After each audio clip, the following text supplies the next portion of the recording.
Salute জানাই ভাই তোকে। এমন সন্তান যেন প্রতিটি মায়ের ঘরে জন্ম নেয়। সাব্বাস বেটা বাঘের বাচ্চা। তোর কথাগুলো অনেক ভালো লাগলো। ভিডিওটা সবাই শুনে যান। আসসালামু আলাইকুম রহমতুল্লাহি ওয়া বারাকাতুহু।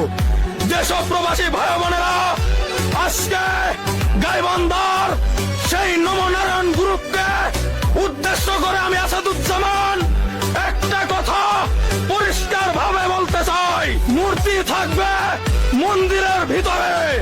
এদেশের রানিং সরকার যদি আপনাদের মন্দিরের ভিতরে আরো 10টা মূর্তি নির্মাণ করে দেয় তাতে আমাদের কোনো আপত্তি নাই, কিন্তু এই 98% মুসলিম বাংলাদেশের রাজপথে আপনাদের মূর্তি নির্মাণ করতে দেওয়া যাবে না, যাবে না, যাবে না।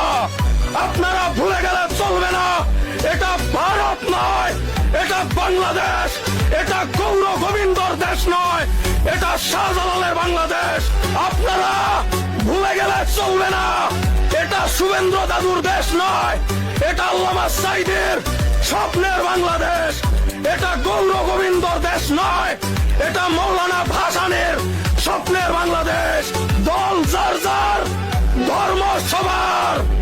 আওয়ামী লীগ মরে নাই, বিএনপি মরে নাই, জামাত ইসলাম মরে নাই, এনসিপি মরে নাই, ইনকিলাব মরে নাই, প্রবাসীরা মরে নাই। আমি দেখতে পাচ্ছি এই গাইবান্ধার এক টুকাই বলেছে যদি কোনো মুসলিম মানতে না পারো এই মূর্তিকে তাহলে সকল মুসলিম গাইবান্ধা ত্যাগ করো। তাই আমি তাকে বলতে চাই, এই হিন্দুস্তানের কসাই 20 কোটি মুসলিমকে রাজপথে নামায়ো না, 2 মিনিটও ময়দানে টিকতে পারবে না, গাছের শুকনো পাতার মতো উড়ে চলে যাবে ইন্ডিয়ার নয়াদিল্লিতে।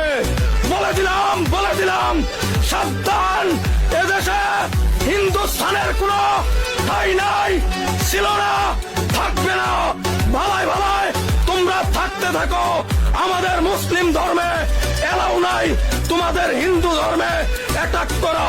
যদি এলাও থাকতো তাহলে এতদিন তোমাদের অস্তিত্ব থাকতো না।